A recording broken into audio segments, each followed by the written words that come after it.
आज आपण एकदम मस्त कुरकुरीत आणि बिलकुल तेलकट न होणारे कोबी बटाट्याची टिक्की कशी बनवायची हे पाहणार आहेत.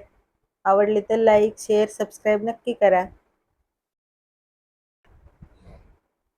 टिक्की बनवण्यासाठी सगळ्यात अगोदर आपल्याला कोबी कापून घ्यायचा आहे. तर इथं मी अर्धा किलो कोबी घेतलेला आहे. तुम्हाला किती टिक्की बनवायची त्याप्रमाणे तुम्ही कोबी कमी जास्त घ्या. आणि हे पहा, कोबी आपल्याला अगोदर असा कापून घ्यायचा आहे.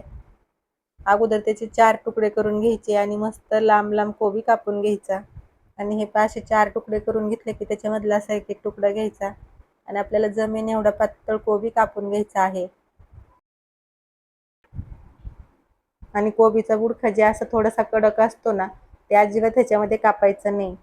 हा बुडखा शिजत पण नाही आणि खायला सुद्धा अजिबात चांगलं लागत नाही.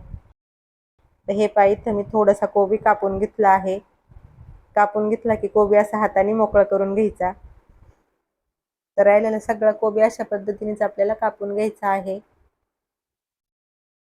तर हे पहा, मी सगळा कोबी लांब आणि छान पातळ असा कापून घेतलेला आहे.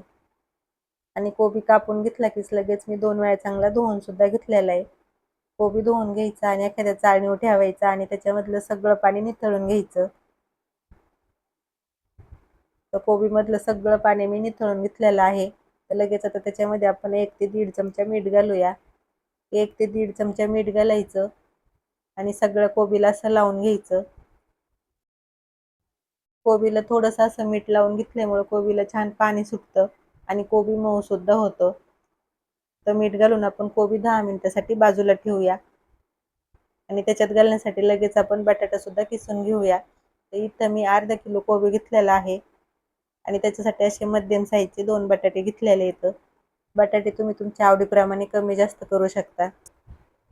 तुम्ही जर कधी कोबीमध्ये असं बटाटा घालून वडे बनवले नसले ना, तर एक वेळा नक्की बनवून बघा, एकदम मस्त लागतात. तुम्ही ह्याला वडे म्हणू शकता किंवा टिक्की म्हणू शकता. तुमच्या मुलांना जर कोबी वडे आवडत नसले ना, तर तुम्ही असं कोबीमध्ये थोडंसं किसून बटाटा घालून वडे बनवून पहा, एकदम मस्त लागतात. तुम्ही अशा पद्धतीने एक वेळा वडे नक्की बनवून बघा. तुमच्या मुलांना नक्की आवडणार आणि परत परत बनवायला सांगते आणि एवढे छान वडे तयार होतात, कुरकुरीत आणि खमंग. तर हे पहा, मी एक बटाटा किसून घेतला आहे. बटाटा किसून घेतलं की लगेच एखाद्या भांड्यात थोडंसं पाणी घ्यायचं आणि सगळं किसलेलं बटाटा पाण्यात घालायचं. तर राहिलेला बटाटा सुद्धा मी किसून घेतला आहे. बटाटा किसून झालं की लगेच आपल्याला 2 ते 3 वेळा चांगलं धुवून घ्यायचं आहे. तर हे पहा, मी 3 वेळा बटाटे चांगलं धुवून घेतलेलं आहे. आणि लगेच आता बाजूला ठेवलेलं कोबी सुद्धा आपण घेऊया. तर हे पहा, त्याच्यामध्ये आपण मीठ घातलेलं, त्यामुळे कोबीला छान असं पाणी सुटलेलं आहे. तर लगेच आता आपण हाताने असा कोबी थोडासा पिळून घेऊया. थोडा थोडा असा हातात घ्यायचा आणि त्याच्यातलं जमेन एवढं पाणी काढायचं. म्हणजे आपल्याला त्याच्यामध्ये जास्त पिठं घालायची गरज पडत नाही. आणि आपण कोबीला मीठ लावल्यामुळे कोबी छान मऊ सुद्धा झालेला आहे.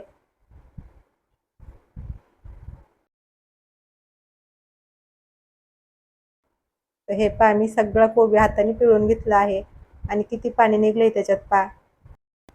आणि आता हे कोबीमध्ये निघलेलं पाणी आपल्याला सगळं टाकून द्यायचंय. तर हे पहा, मी कोबीमध्ये निघलेलं पाणी सगळं टाकून दिलं आहे आणि त्याच भांड्यात परत सगळा कोबी काढून घेतला आहे. आणि आता लगेच आपण किसून ठेवलेलं बटाटा सुद्धा पाण्यातून काढून घेऊया.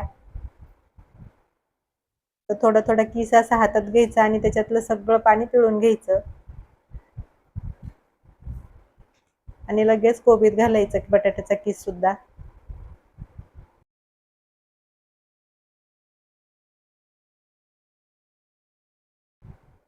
तर हे पहा, मी बटाट्याचा किस सगळा हाताने छान असा पिळून घेतला आहे आणि कोबीतच घातलेला आहे.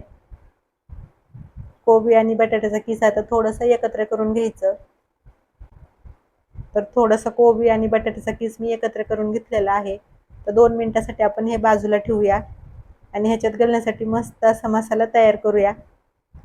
तर त्याच्यासाठी इथं मी 4 ते 5 लाल मिरच्या घेतलेल्या आहेत. एक मोठा चमचा धने घ्यायचे, एक छोटा चमचा जिरे घ्यायचे आणि 6 ते 7 मिरे घ्यायचे. मिरच्या तुम्ही तुमच्या आवडीप्रमाणे घ्या, कमी जास्त. आणि हे सगळं एकत्रच मिक्सरच्या भांड्यात घालायचं आणि थोडंसं जाडसर असा मसाला बनवून घ्यायचा. असा मसाला करून ह्या वड्यात घालायचा, वडे खायला एकदम मस्त लागतात. तर हे पहा मी थोडासा जाडसर असा मसाला बनवून घेतला आहे. तर लगेच आता कोबीत घालूया. आणि मसाला थोडासा जाडसरच बनवायचा, जास्त बारीक बनवायचा नाही.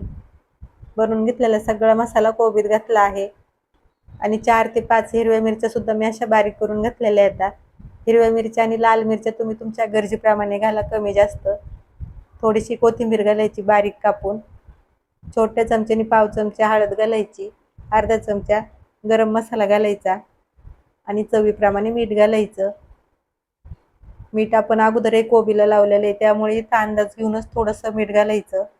आणि मोठे 4 चमचे तांदळाचं पीठ घालायचं. आणि साधारण 2 ते 3 चमचे आपल्याला कॉर्नफ्लॉवर घालायचं आहे. कॉर्नफ्लॉवर असेल तर घाला, नाही घातलं तरी सुद्धा चालेल. फक्त तांदळाचं पीठ आणि बेसन पीठ घालायचं. आणि ह्याच्यात घालण्यासाठी मोठी एक वाटी मी बेसन पीठ घेतलेलं आहे. तर बेसन पीठ आता आपण थोड्या वेळासाठी बाजूला ठेवूया. आणि अगोदर पीठ घातलेलं आणि सगळे मसाले घातलेले कोबी छान मिक्स करून घ्यायचे. आणि नंतर लागण असं बेसन पीठ घालायचं. एकदम जास्त बेसन पीठ घालायचं नाही. कोबीला आणि बटाट्याला छान बाइंडिंग येण्यापुरतंच आपल्याला ह्याच्यामध्ये बेसन पीठ घालायचं आहे. मसाले आणि तांदळाचं पीठ मिक्स करून झालं की लगेच आपल्याला त्याच्यामध्ये अर्ध बेसन घालायचंय आणि परत चांगलं मिक्स करून घ्यायचं. एकदम सगळं बेसन पीठ घालायचं नाही, अर्ध अर्ध करून 2 वेळा घालायचं किंवा लागेन असं घालायचं. आणि हे पीठ मळून घेण्यासाठी ह्याच्यामध्ये पाणी अजिबात घालायचं नाही. जर आपण ह्याच्यामध्ये पाणी घातलं तर वडे नरम होतात, त्यामुळे पाणी न घालता पीठ मळून घ्यायचं. कोबीमध्ये पीठ मावून एवढं घालायचं आणि छान असं पीठ मळून घ्यायचं, म्हणजे मस्त कुरकुरीत वडे तयार होतात. तर हे राहिलेलं बेसन घातलेलं आहे मी आणि सगळं छान मळून घेतलं आहे. तर अगोदर आता मी हात धुवून घेते.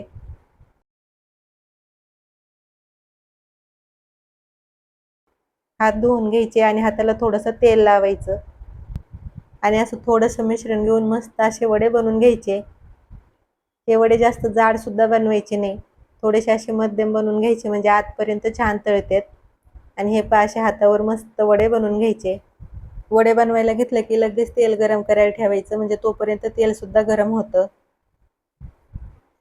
आणि सुरुवातीला 2-4 वडे बनवून घेतले की लगेच तेलात सोडायचे.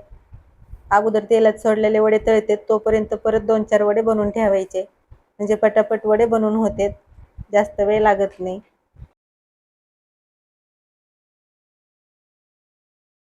तर हे इथं मी थोडेसे वडे बनवून घेतलेले आहेत. तर लगेच आता तळायला घेऊया. तेल चांगलं गरम झालं की लगेच त्याच्यामध्ये वडे सोडायचे.